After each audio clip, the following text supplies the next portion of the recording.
Pradhan Mantri Fasal Bima Yojana. For Fasal, you are giving Bima, that is called Fasal Bima Yojana. The scheme completes 5 years, launched in 2016. The Fasal Bima Yojana was launched in 2016. Merged schemes include National Agricultural Insurance Schemes, National Agricultural Insurance Scheme, and also Modified National Agricultural Insurance Scheme. So basically, insurance scheme for the Fasal.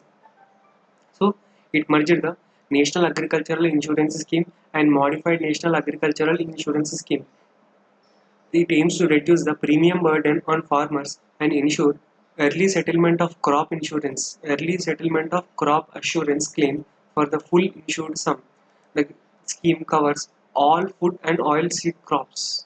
Please remember, all food and oil seed crops and annual commercial and horticultural crops for which past yield data is available and for which requisite number of crop cutting experiments are being conducted under the General Crop Estimation Survey. See, the crop cutting experiments are conducted, and also General Crop Estimation Survey is also being conducted. That is, they will come to the crop and they will check the uh, yield, and they will check the amount of area that has been cultivated and yield and the crop rate, everything in the crop cutting experiments they will tell.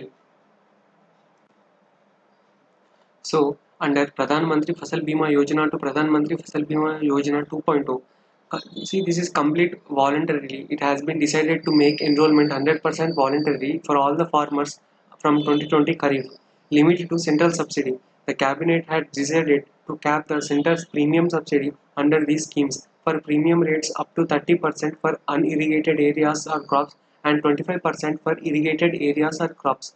More flexibility to the states. The government has given the flexibility to the states or union territories to implement the Pradhan Mantri Fasal Bima Yojana and given them the option to select any number of additional risk covers features like prevented sowing,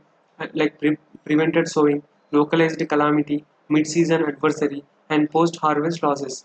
And coming to the penalizing the pendency, in the revamped Pradhan Mantri Fasal Bima Yojana 2.0, a provision has been incorporated wherein if the states don't release their share before March 31st for the Kharif season and September 30 for Rabi, they would not be allowed to participate in the scheme in subsequent seasons.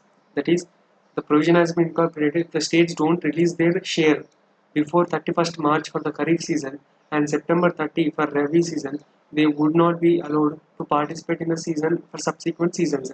And investment in ICE activities. Insurance companies now to spend only 0.5% of the total premium collected on information, education, and communication activities.